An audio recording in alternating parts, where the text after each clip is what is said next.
Coming to you straight from the Rio Grande and beyond.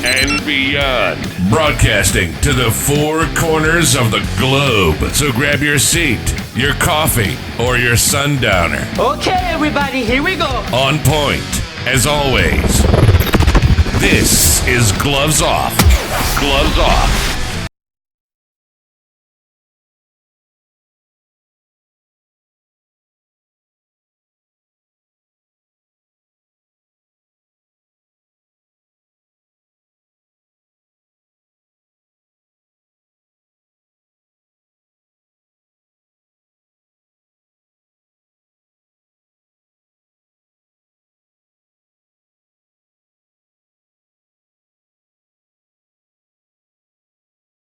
Have you ever wondered about what happens in a martial arts studio?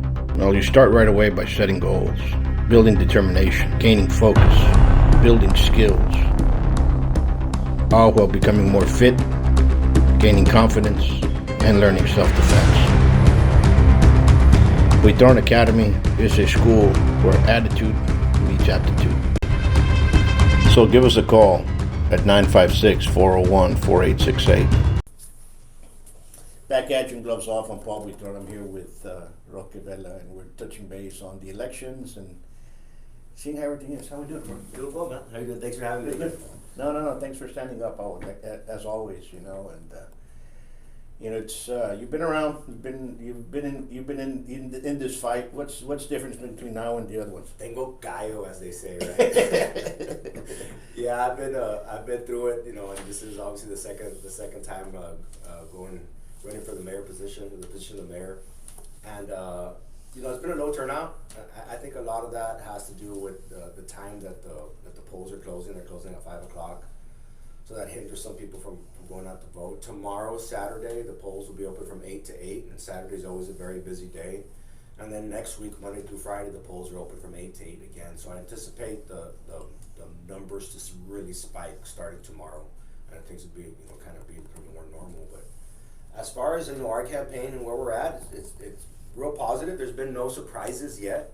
Everything seems to be going well.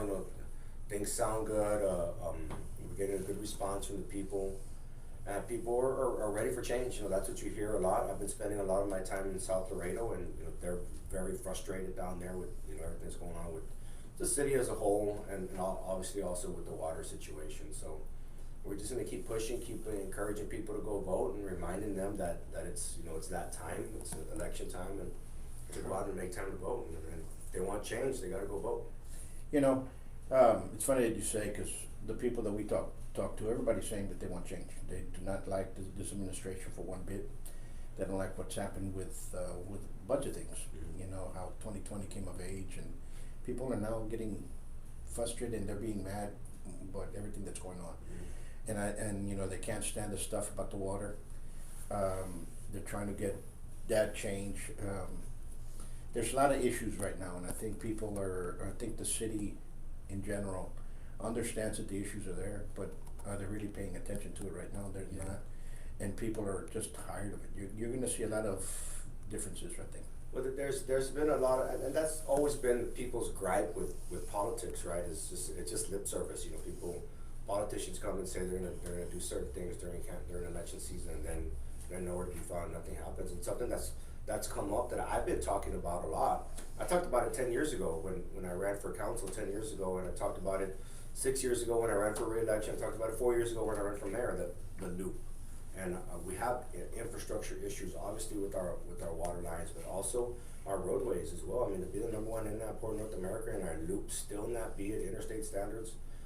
I don't like to talk about it, I like to politicize things like this, but there was another accident in front of Playmore on the loop a couple of days ago, and that's the third one, and it hasn't been addressed. And the frustrating thing about that is, never mind the widening. The widening is going to be a little bit bigger project, and they bought some right of way from us to widen that part of the loop about a year ago. The project was supposed to be underway right now, and then all of a sudden it got pushed back 2 years for whatever reason.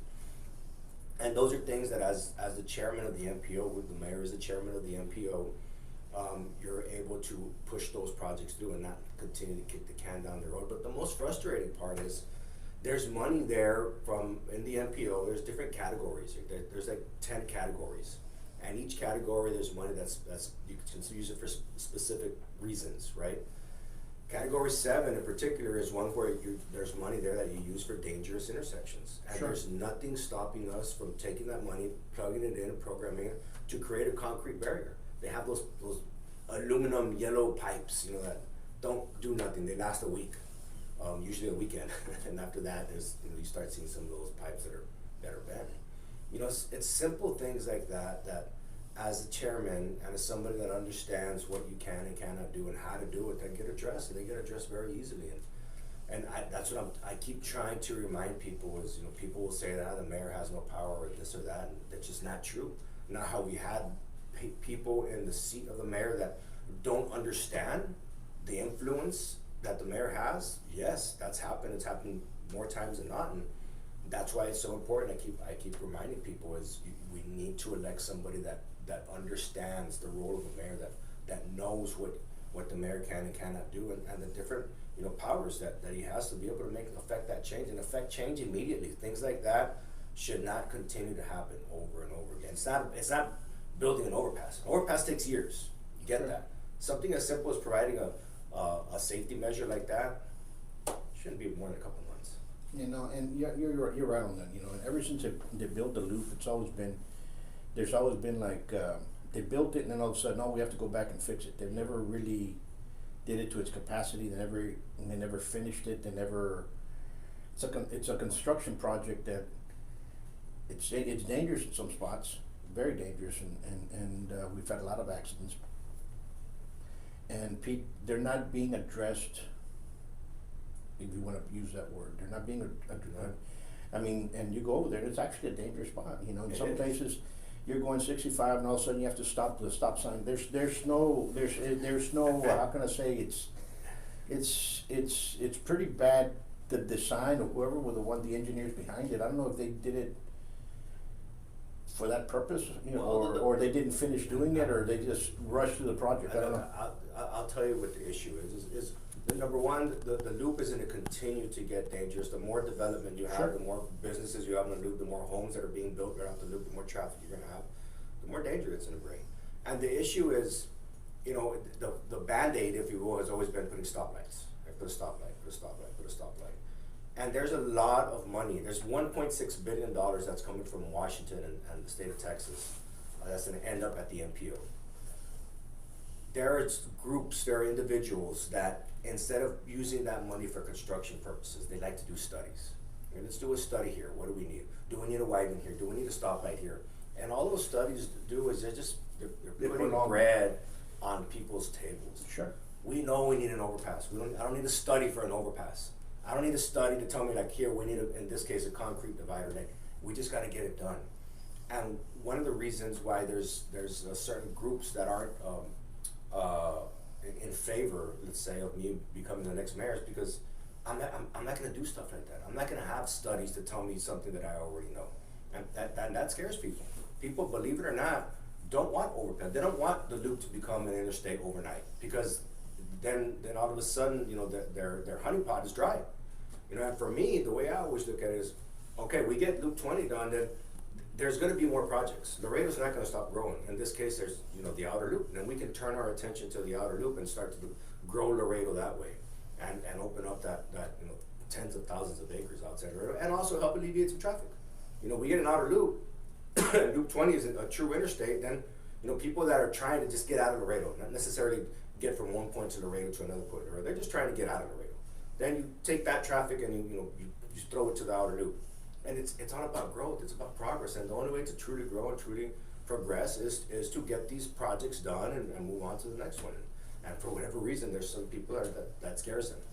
And you're right about that, and it seems that Laredo's been stagnant. You see a lot of great ideas, you see a lot of good growth coming in, and all of a sudden it needs a wall, barrier. And you're like, what's going on, people? Let's continue moving forward. No, we cannot, because there's certain groups out there that they don't want folks to progress. They don't want folks to get up there. It's kind of like that crab that's putting the other one down back in the net, and that seems to be what goes on in Laredo. We have to stop that. We have to, you know what, move past that. We have to start understanding that if we're gonna be the number one port, we also need to be the number one in a lot of other things. Yeah. We can't just be the number one port and number 50 and 20 and so on and so forth and everything else. I agree. And we can't be with, we need businesses. We need small businesses. We need small businesses to grow. I keep telling people that, the small businesses here in Laredo are dying.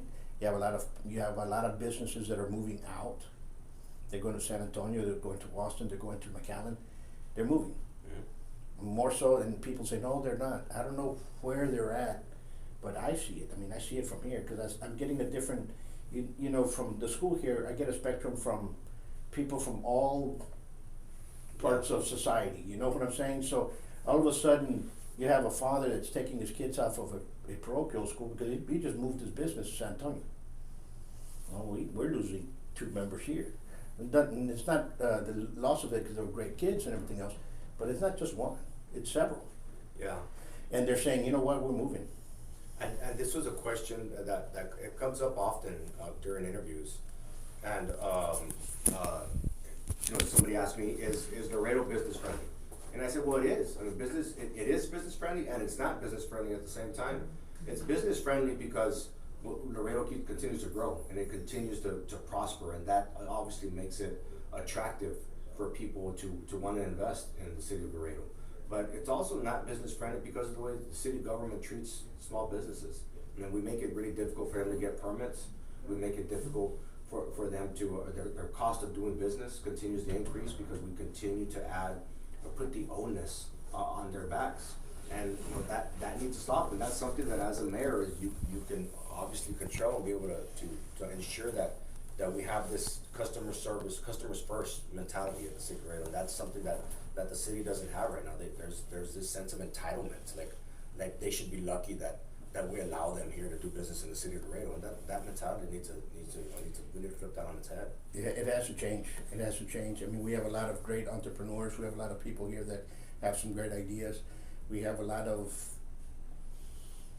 great people in business here, small business, and we're losing them left and right. And people might not agree that we're not, but I don't know where they're hanging around with, what clique they're hanging around with, because there's many groups here, and a lot of people are just leaving, and it's that.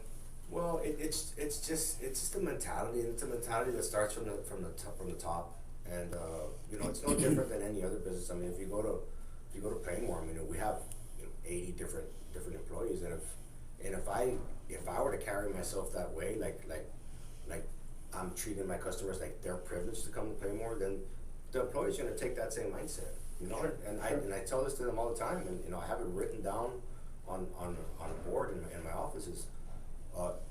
Employees are expendable, customers are not. Mm-hmm. The customers we have to put first, and if we have an employee that isn't providing that customer service and doesn't have that mentality, then that cancer starts to grow.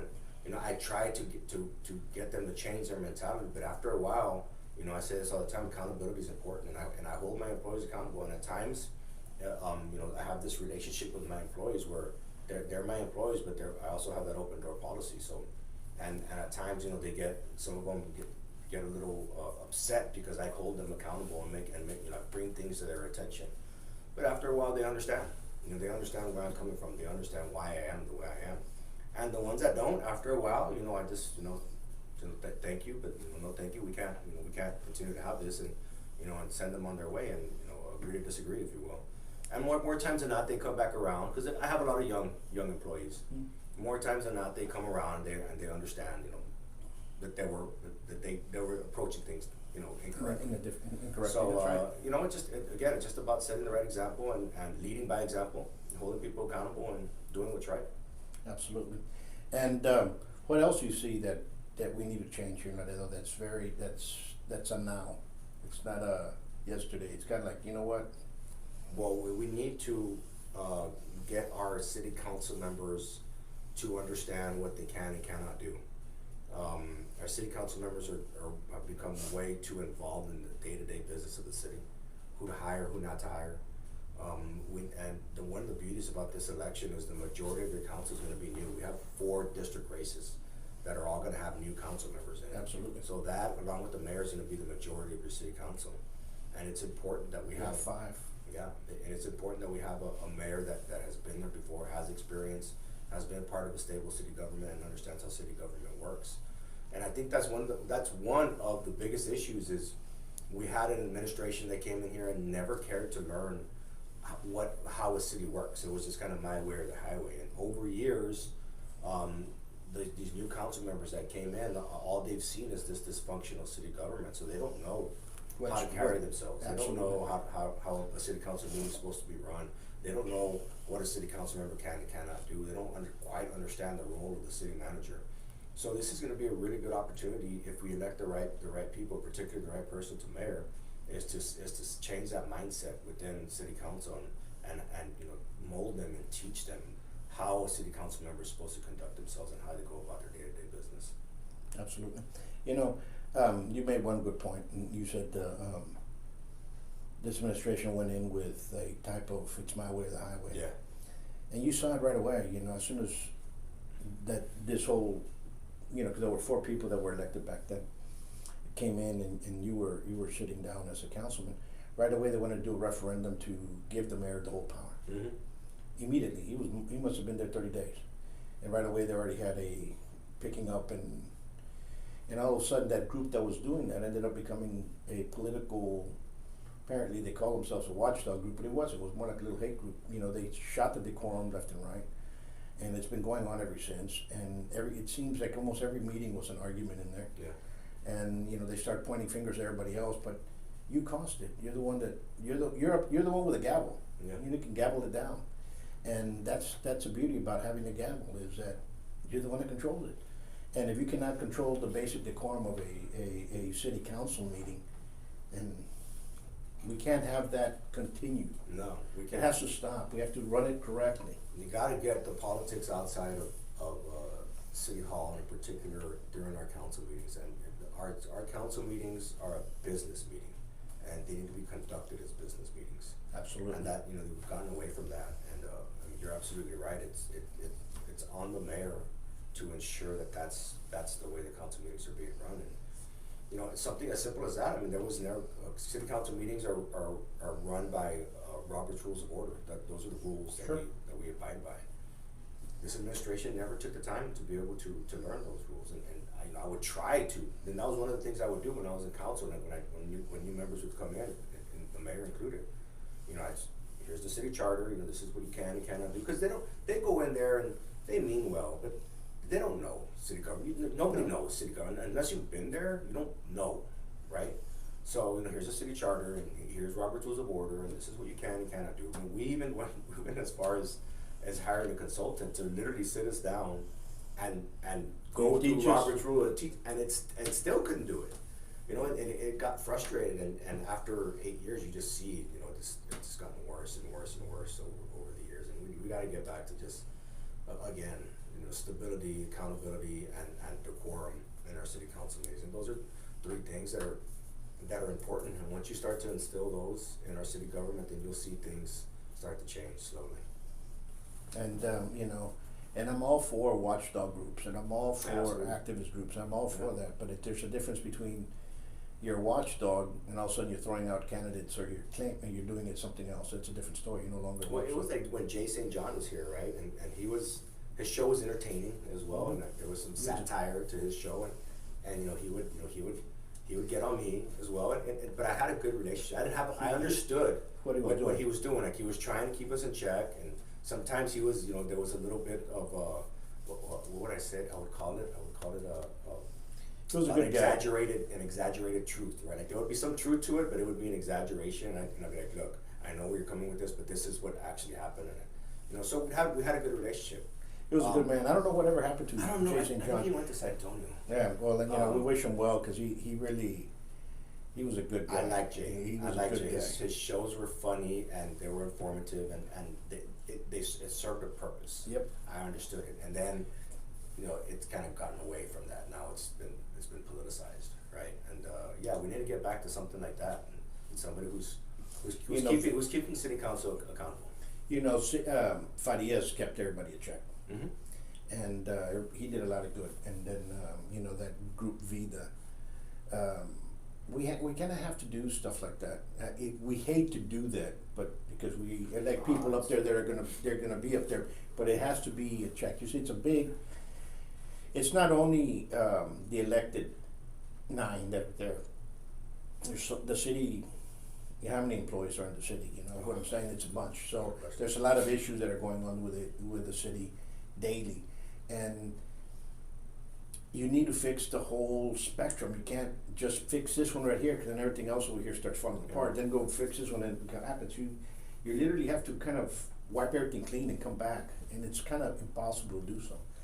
But it can be done. Yeah, it can. It can be done. Yeah, it can, and you're absolutely right. I mean, you need citizens to keep an eye on government. I mean, government, its nature just kind of drifts away from what the good of the people is, just because you're kind of in a bubble, and I don't care who you are. I mean, once you're there for a while, you're in this bubble, and you're so busy, trying to get projects going and doing the job that is a council member or a mayor, that you're not. I don't want to say you're not an average citizen, because you are, but you slowly kind of gravitate away from that because you're busy, right? You're in DC and you're in Austin. You're having all these meetings, so it's important for the community to be involved in the city council meetings, so that to keep us grounded and keep us in tune with what's important and what's going on in the community. And as soon as you shut that down and you don't allow that communication, that interaction, that's when the friction starts, and you stop being there for the people. Yep. No, you're correct. And I think, like I said, we have some great people that are in there. They go in there for the right idea. Sometimes you get lost once you go inside, and then somebody says something you kind of can't hate anybody, but you see that and you kind of dislike this, so you can't do that. You have to be in a neutral state. Yeah, and it's human nature, and that's one of the things that I learned when I was in council, and I kind of got defensive, if you will, because I knew what I was doing and why I was doing it, and I was doing it for the right reasons, and other people didn't see it that way, and that's their right, instead of me just kind of like, hey, let's like, what's going on, having that communication. I didn't do a very good job of that, and that comes with maturity and just being through it before, and that's one of the reasons why I think I'm the best candidate for the job, and I'm so ready for this position, because I've been through it, and I understand what I did right and what I did wrong, and what I needed to improve on. And it's always about change. You can do something wrong here, but as long as you change it and realize what happened, and I'm going to change it to positively do something correctly, different. And it's a positive change. Understand what I'm saying? There's a change just for change. Not just change for change. Right. I'm going to change because they're telling me now. So now I'm going to dress this way. No, it's you're doing it for a reason. You learn by your mistakes. Hey, we're all human. Things happen. We don't know. Like you said, a lot of the folks that are running for council are going to go in there. They're going to get thrown into something that they've never had before. Some of them have never had a job in their life, and some of them have never worked for a company. They've been solopreneurs. Some of them have been teachers, and some you have different. And all of a sudden you come in there, and all of a sudden you see everybody jump on you. You're like, wait a minute. I was. There was one moment when I was in a council member, and we were having a meeting in City Hall. So I don't remember what it was, but it was me and another council member, and you have all the staff there, right? Like, okay, council member, like, what do you want to do? How do we fix it? Give us some direction. And for me, because I was lucky enough to grow up in that environment where I was, I've always been in the family business, and I've had employees, and it takes time to be able to figure out how to lead people, right? Mm-hmm. Like, it doesn't happen for some it happens a bit more naturally than others, but it's still a learning process, and to be able to be in that setting and have all the eyes on you, and then them depending on you to give them direction, and how to be able to get the best out of each and every one of them, because everybody has a different personality, and you have to be able to understand that and treat everybody differently, like according to whatever it is that makes them tick, right? So I've been in that. So when I got in there, I wasn't uncomfortable, and then I'm sitting with another council member that, to your point, had never been in a situation like that, and they don't know how to do it. I mean, it takes them a while to be able to figure it out, and some get good at it, and others just take complete advantage of it, because they're council members, and you're gonna do what I say. I don't care what you think. You know, that's where it changes, and that's right there the key. It's having those, you know, you can have hard skills, but those soft skills of where you can talk to this person down here and then talk to this manager over here, then you can talk to the unemployed over here and you can talk to the businessman over here. Those soft skills of conversation you need to have, and if you don't have it, you get thrown into that idea and you don't know how to react to it. You're going to have that person that's going to be straightforward, and all of a sudden, guess what? You're do what I say because I'm telling you to do it. Yeah, you can't have that.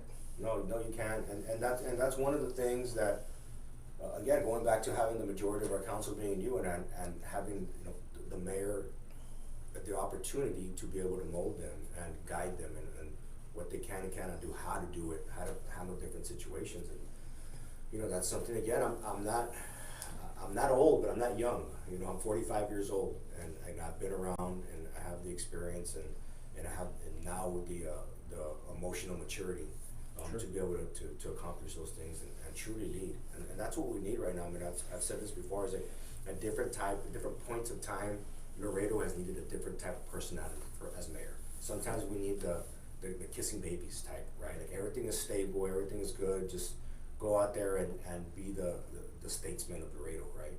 Well, right now we need a leader. We need somebody who's gonna come in here, is gonna give direction, is gonna stabilize and hold people accountable, and is going to lead. And you know, that's exactly the type of person that I am. Listen, right now we're losing, and we're losing big. We're in the negative. We have to come back to zero and move forward. And I hate to put it that way because people say, no, how do you know over here this or no? We're in the negative. We're below zero. Yeah, I mean, this administration placed us below zero, and we're still going. And we're going very fast, going down, you know, down the negative scale. And if we don't snap out of it, what I mean, our mentality snap out of it, it's gone. Yeah, no, we need people to take advantage of this situation, of this opportunity, and move forward. We're in the middle of a recession. People now are claiming that this recession is going to go to 2024, 2025. There's all different figures and numbers. You know, yesterday just came out that our diesel is at 25% on reserves. That means everything's going to stop. They're giving it to the end of this month. If that happens, I mean, look what we have here with the import-export number one port. Imagine if that stops because there's no diesel. Yeah, that's a serious problem. We're going to be in dire straits big time. So we need to also realize that even though we're the import-export, we need something else to bring Laredo forward. We need a manufacturing factor. We need people now that are going to go out there and not only lead us out of this. And you're right, we need a leader. We need somebody that's going to be able to say, no is no, this is this, and let's move forward. And you know what, let's look at this angle and let's go, because right now we don't have that. No, we don't. No, we don't. There's a lot of infighting, obviously back a direction. So you're exactly right. I mean, right now we are on the cusp of it being 2008 all over again for different reasons. Yep. You know, but the economy was in the tank there in 2008. It took several years for things to get back on track, and yeah, we're headed in that direction again. The housing market is going to tank because of interest rates and because of the price of homes just went way too high. It was an unrealistic 2020, 2021 was unrealistic. So I mean that's a reason why things are going in the wrong direction, right? As far as the housing market. Whenever the housing market tanks, it affects the entire economy. The stock market isn't doing well either, and you know the economy can only deal with that for so long before things get in the gutter. Absolutely. And we need to have somebody that to your that point, that is going to be able to handle that and move forward. And that's one, another thing that puts me in a really good position is I was able to guide my business out through COVID. You know, and my business in particular, business like mine, got hit dramatically. I mean, we were completely shut down for 2 years. I mean, having a business that attracts groups of that magnitude, that you know, we're the same way, and you have to be resilient, and you showed it. We showed it. So if you've come out of that, you're going to be resilient enough to go forward. Mm-hmm. And you've shown that dedication to come inside. Some of these people that are running for mayor, they've never owned their own business. Yeah. They don't know what it is to make payroll. They don't know what it is to go rent. They don't know what it is to understand that sometimes you yourself aren't going to put food on your table because you have employees. I've been there. You've been there, and we've understood that. in a different format.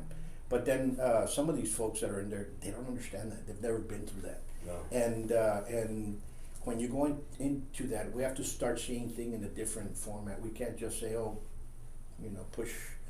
The worst thing that I saw and the worst thing that I heard was when this past mayor called us all non-essentials. And when they call us non-essentials, Yeah. I was like, really? The non-essentials, you, buddy. You know what I'm saying? And that's just that was my defensive tactic to go in there. Hey, what are we calling about non-essentials? What have you done towards the community? Yeah, so now people can get a haircut. There's people, things of that nature. It was crazy. It was crazy. I mean, and now we find out that the science was wrong. But anyway, that's a different story. But let's do this. I know that you have a campaign to go ahead and continue. Folks, go out there and vote.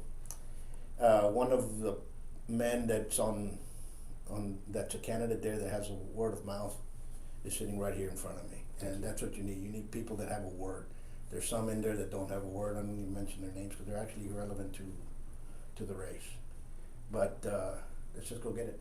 I appreciate it. Thank you so much, Brandon. Always good seeing you. Guys, be safe and take care.